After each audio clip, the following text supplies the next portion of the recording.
amis, bonjour. Cours numéro 25, les lois de la médisance. Évidemment, ce cours-là est dédié à la refoua de Rabbi Raphaël Saadia ben Hanina Benayo. Mais Hashem, que par le mérite que l'on fasse attention à notre bouche, soit un médice yosher, soit quelque chose qui va permettre Bezrat Hashem la guérison du Rosh Yeshiva de l'Yeshiva de Marseille. Alors, nous avons vu évidemment dans les cours dont on a parlé auparavant, qu'on avait le droit de parler la médisance, entre guillemets, sur quelqu'un, un rachat, un mécréant. Seulement, il faut bien savoir, au niveau de la parole, si cela entraîne un dommage, il est clair qu'il est interdit de dire quoi que ce soit qui puisse provoquer un dommage à la fois corporel, financier et bien entendu psychologique. À n'importe qui, même à un mécréant, sauf si la Torah nous l'a permis, nous l'a écrit textuellement, à telle personne, on aurait le droit de le faire. De la même façon qu'on n'a pas le droit de voler le butin d'un voleur, eh bien, on n'a pas le droit de parler sur quelqu'un qui est mécréant.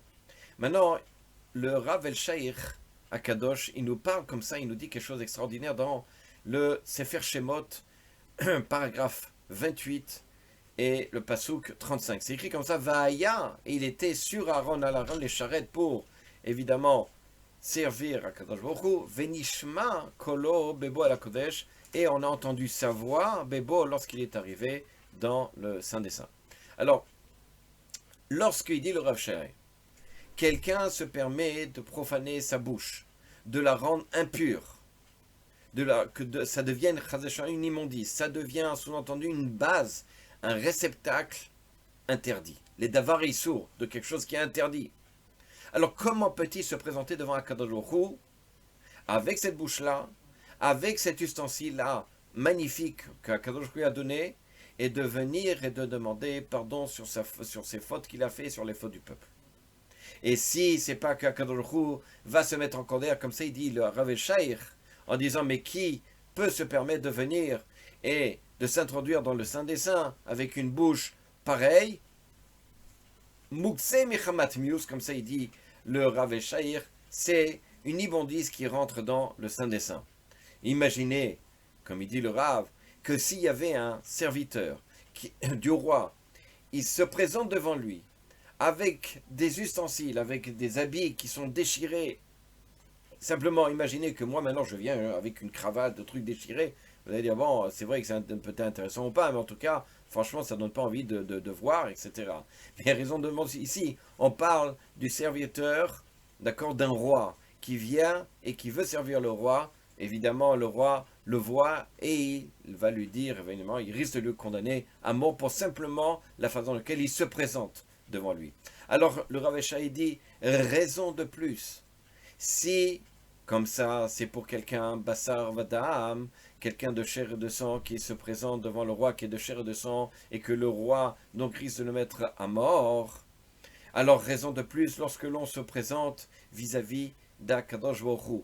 Alors lorsqu'on se présente vis-à-vis d'Akadosh Baruch Hu dans le Saint des Saints, ok, avec une bouche malheureusement qui est impure, dans lequel c'est comme si je mettais devant lui une nevela, une immondice devant le Saint des Saints. Oilolotabusha, kitavo bet Hashem. Comment n'aurait-il pas honte de venir dans la maison d'Akadosh Baruch Hu et de ne pas recevoir Chazash en lui? C'est comme s'il venait, qu'une immondice venait avec, le Rav il dit comme ça, hein, avec de l'urine, etc. Il se permettrait de rentrer comme ça. Quelle audace il se permettrait, et surtout la façon dans laquelle il recevrait en retour la colère divine.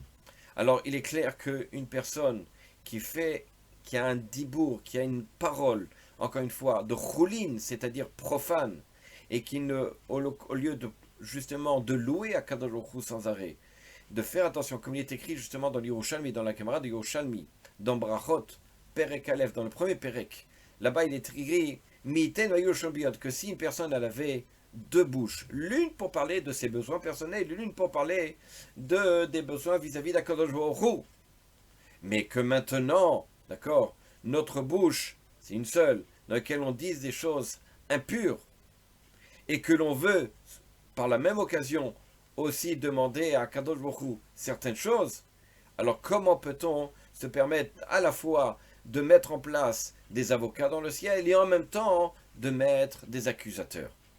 Alors il est clair de là, nous disent les Chachamim, et comme ça il finit le Rav el-Sheir. Ça c'est ce qui est écrit dans la Torah. Va'yal Aaron, et c'est sur Aaron, c'est-à-dire sous-entendu sont ses habits, ou en tout cas son dibour, que si il fait attention à ses habits, à ce qu'il habille, et sous-entendu c'est son dibour, alors Venishma Kolo Bebo al Kodesh, sa voix sera entendue dans le Saint des Saints, pour qu'il puisse être mécharet, pour pouvoir servir donc à Kadosh Baruch Hu auprès du peuple. Mais imaginez que Chazé Shalom, il est impurifié sa bouche, alors comment peut-il se faire écouter vis-à-vis de Kadosh Baruch Hu pour lui et pour le peuple? Donc encore une fois, combien nous devons faire très attention à notre bouche pour que notre filote, notre limud à Torah, notre étude de Torah puisse se faire écouter auprès des uns et des autres évidemment, mais surtout auprès d'Akadosh Baruch Hu. Que l'on puisse justement faire attention à notre dibour. Tout de suite la tfila. Ribono shel olam, יהי רצון מלפניך אל רחום וחנון שתזכנו היום בכל יום לשמור פיו לשוננו מלשון רע ורכילות מקבלתם ונזהר מלדבר על איש יחידי וכל שכן מלדבר על כלל ישראל או על חלק מהם וכל שכן מלהתרעם על מידותיו של הקדוש ברוך הוא ונזהר מלדבר דברי שקר חנופה ליצנות מחלוקת כעס גאווה הונאת דברים הלבנת פנים וכל דברים האסורים וזכנו שלא לדבר כי אם דבר הצריך לענייני גופנו ונפשנו וישבו כל מעשינו בדיבורים לשם שמיים וזכות קבלת שמירת הלשון נסלק כל פורענות ומחלות קשות ובעזרת השם גם נסלק את המגפה הנוראה אמן כן יהי רצון. À bientôt.